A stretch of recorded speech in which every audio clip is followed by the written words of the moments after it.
salut à vous. J'espère que vous allez bien. Moi, ça va. Il y a la santé qui m'a dérangé un tout petit peu, mais ça va maintenant. On continue à reprendre de force et on s'est dit, ben ouais, nous devons faire une vidéo pour que nous puissions nous occuper un tout petit peu parce qu'on était trop alité. Là, maintenant, on a repris de force. Il n'y a eu plus de peur que de mal, je vous dis franchement. Il n'y a plus de peur que de mal. Mais maintenant que nous revenons avec force, et merci pour ceux-là qui nous ont soutenus pendant notre période de santé. Pendant que nous sommes convalescentes, nous allons continuer à encore réclamer votre soutien, votre appui pour que nous puissions bien faire les choses. Aujourd'hui, nous allons aborder sur... moi, je me demande toujours, qu'est-ce qui fait que les gens puissent subitement, sans raison, disparaître de votre vie comme ça, en un clin d'œil comme ça, et puis ils reviennent comme si rien ne s'était passé, sans raison, sans excuse, sans explication, et ils veulent retourner comme ça dans votre vie. Voilà. C'est story time que je vais vous raconter, j'espère que vous allez aimer. Et nous revenons, jingle.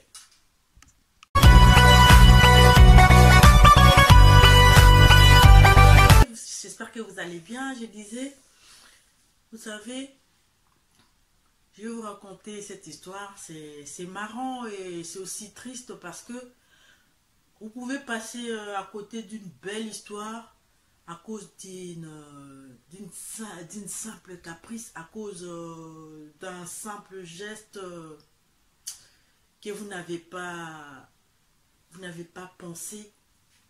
On ne veut pas dire qu'on doit être chaque fois calculateur, on doit chaque fois faire des histoires comme de robots, faire des histoires comme étant figées, ou encore être si méthodique que ça. Hein. Ce n'est pas, la relation n'est pas une question de mathématiques. Pour dire que 1 plus 1, ça donne 2, et puis ce n'est pas non plus tout ce qui est déjà établi par rapport à ce qu'on a reçu. Nous devons bien faire les choses, et penser toujours aux retombées, penser aux conséquences, penser au bonheur, penser au bien-être, penser à tout ce qui peut concourir à votre tranquillité, à votre bonheur. Donc, évitez des histoires que vous pourrez regretter plus tard. Faire des histoires à coup-tête, ça ne sert à rien, ça ne sert à rien. Cette histoire, je la raconte. Il y a un monsieur, on va l'appeler Patrick, comme ça, ouais. Cette histoire, ce monsieur, on va l'appeler Patrick. Elle était en couple ou encore en relation avec Sylvie, ou encore, oui, on va dire Sylvie. Hein. Là, c'est pas Patrick, je suis en train de pointer du doigt, hein, Patrick au niveau des États-Unis ainsi que sa femme Sylvie. Ben, rien qu'on a pris des indices comme ça hein, pour illustrer le nom de ces deux personnes-là. Il y a Patrick et Sylvie, je disais. Ils étaient bien, c'était une relation qui était vraiment bonne, ils s'entendaient très bien, ils étaient vraiment des amis, ils partageaient tout, ils racontaient tout, ça rigolait à tout moment, ils étaient vraiment de bons amis, ils ont vécu une relation avec plein de projets, malgré qu'il y a eu malgré qu'il y ait un peu des à côté, hein, parce que ça ne bloque pas dans une relation, les à côté. Moi, j'aime pas ça, moi, j'aime ceci, il faut éviter ça, il faut faire ça. Ils ont projeté des histoires ensemble. C'était vraiment deux personnes qui s'aimaient réellement. Et ça fait que l'homme est parti en voyage. L'homme a voyagé, il a laissé son ami au Congo. Oui, ça s'est passé au Congo. L'homme a voyagé, il a laissé sa compagne au Congo. Les compagnons, il est arrivé, les temps de se chercher, les temps, vous savez, la réalité en Europe, comme ça a toujours été. Il faut régulariser sa situation avec l'État français pour que vous puissiez être en règle hein, ici en France. Il faut régulariser, il faut essayer de faire des formations, il faut essayer de pouvoir comprendre le système pour vous intégrer, pour que aussi vous puissiez comprendre comment ça se passe au niveau d'ici, pour que vous puissiez vous adapter à tout ce que vous trouvez comme système en France. Mais tout allait bien, ils parlaient, ils étaient vraiment en communication, la communication continue entre des personnes. Mais il y a eu un souci un jour, le monsieur a appelé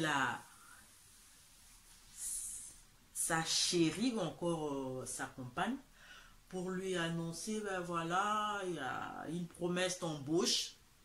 Ça a été toujours ainsi, hein, sans pour autant calculer quoi que ce soit, ben parce que la femme ne s'est doutée de rien. Elle savait, j'aimerais qu'on parle, j'ai une promesse d'embauche, oui j'ai parlé de promesse d'embauche, j'ai une promesse d'embauche et parmi les conditions qui m'ont été soumises, je dois vraiment me marier et je me suis trouvé une fille ici, c'est pourquoi je me suis sentie interpellée et l'honnêteté oblige. Je me suis dit, il fallait que je t'en parle pour que au moins je puisse continuer mon chemin sans pour autant donner de l'espoir à une personne qui continue à attendre aussi longtemps que moi je suis en train de frayer un autre chemin.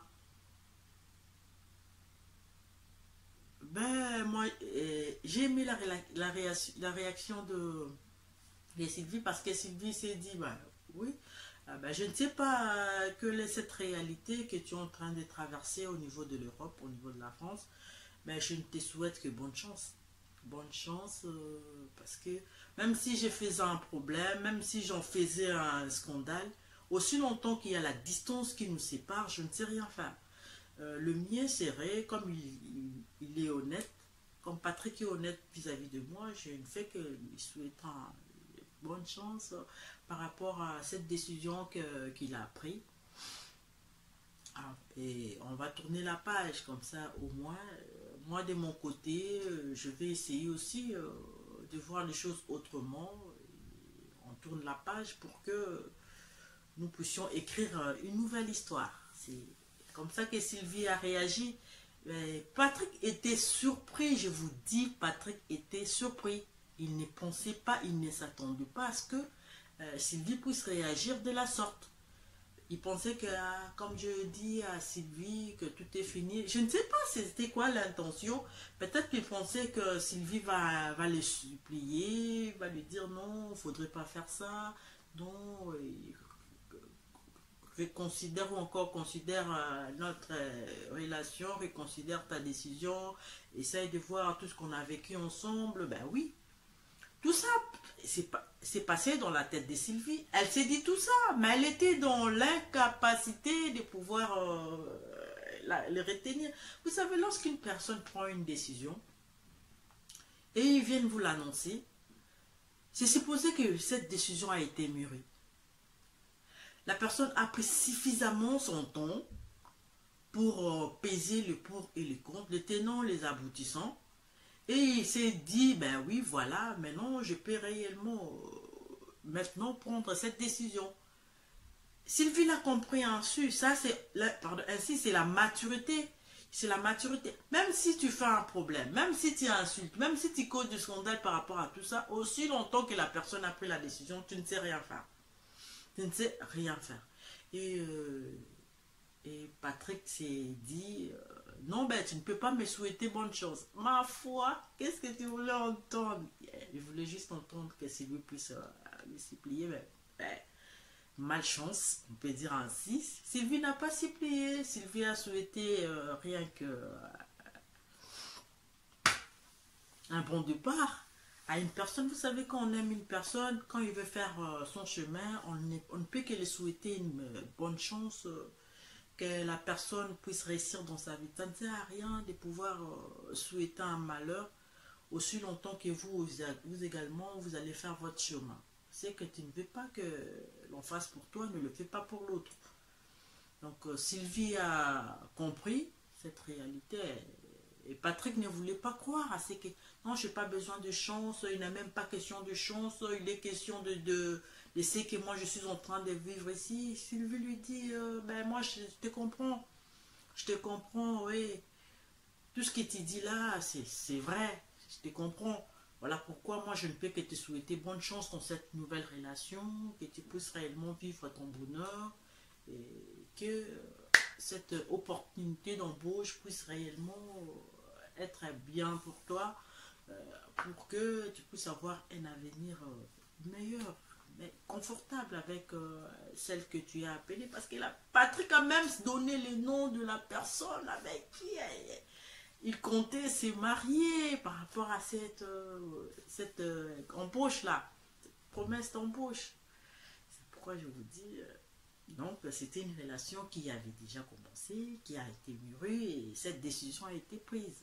Et bravo parce que Patrick a été courageux, il a su dire la vérité par rapport à tout ça. Et après, vous savez qu'est-ce qui s'est passé? Les temps sont écoulés, Sylvia a refait sa vie. Sylvia a refait vraiment sa vie complètement. Quand je dis refait. Donc, elle a vraiment tourné la page. Je ne sais pas qu'est-ce qui s'est passé avec l'histoire de Patrick, avec, on va dire, Sandra. Et Patrick commence à revenir pour dire que il faut... Et il a cité même cet adage, on ne peut jamais fuir la pluie dans la rivière. Pour dire que tous les hommes restent pareils. Si moi je t'ai trompé, même si tu vas chercher ailleurs, cette même personne pourra aussi te tromper parce que ça reste un homme. Ma foi, oh là là, ben, Sylvie ne veut rien entendre parce qu'il a déjà une nouvelle vie, il a déjà une autre personne. Donc, pour vous dire que lorsque nous voulons prendre une décision, réfléchissons vraiment, tirons-en réellement des conséquences par rapport à notre décision. Ne faisons pas des histoires par sentiment pour revenir plus tard. Dans une relation, une personne ne peut pas être considérée comme étant une formule de l'équation qui ne va pas changer, ça reste. Il ne sera pas là, la personne ne sera pas là que pour vous attendre pour faire la même formule. Les gens changent, les périodes changent, il n'y a que les imbéciles qui ne changent pas. Les gens changent et moi je ne sais pas. J'aimerais dire à Patrick qu'il va à tourner une page. Elle a une nouvelle vie. Elle t'a souhaité une bonne chance. Si ça n'a pas marché avec Sandra, certainement, ça pourra marcher avec Karine. Ça ne sert à rien de pouvoir revenir, pleurer, parce que il n'y a plus une place lorsque tu as compris que cette décision que tu avais prise était réellement la mauvaise décision. La page est tournée. On se dit à la prochaine et je pense que vous allez continuer à vous abonner sur notre chaîne Yva Diong TV. Vous allez continuer à commenter si vous avez aimé l'histoire et vous allez partager les liens entre vous. Et nous vous disons à la prochaine pour une autre story time. On vous dit au revoir.